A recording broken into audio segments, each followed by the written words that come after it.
Israel और Hamas की जंग का असर अब पूरी दुनिया पर दिखने लगा है।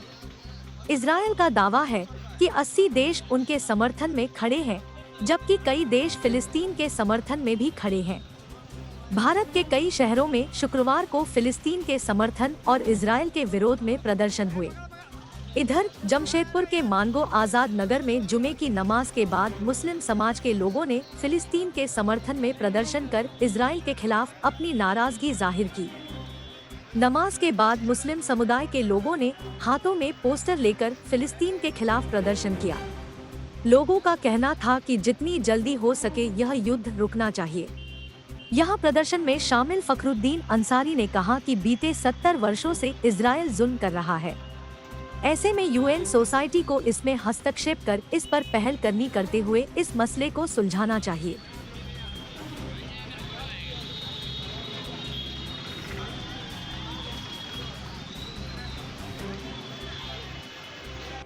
आज हम लोग जैसा कि पूरी दुनिया में मालूम है कि पिछले 70 साल से लगभग फिलिस्तीनियों पे जुल्म हो रहा है।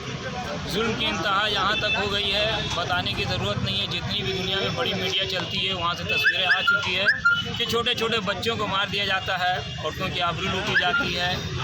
और दुनिया अभी तक यानी यूनाइटेड नेशन अभी तक खामोश है कि फ़िलिस्तीन का मसला और इजराइल का जो मसला है इसको अभी तक हल नहीं किया है। इसके यूएनओ भी जिम्मेदार है।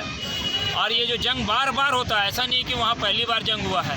पिछले 70 साल में कम से कम 70 बार वहाँ पे जंग हुआ है और अभी तक कोई ऐसा रास्ता नहीं निकाला यूएनओ जिससे ये जंग का सिलसिला ख़त्म हो जाए। और ये मार काट का सिलसिला चल रहा है। इसको रोकने के लिए जो हमारे पास इंटरनेशनल बिरादरी है, यूएन सोसाइटी है, यूएन सोसाइटी को और अरब देश के जो बड़े हुक्मरां हैं उनको चाहिए पहल करके वहाँ पर जंगबंदी कराया जाए और शांति स्थापित किया जाए।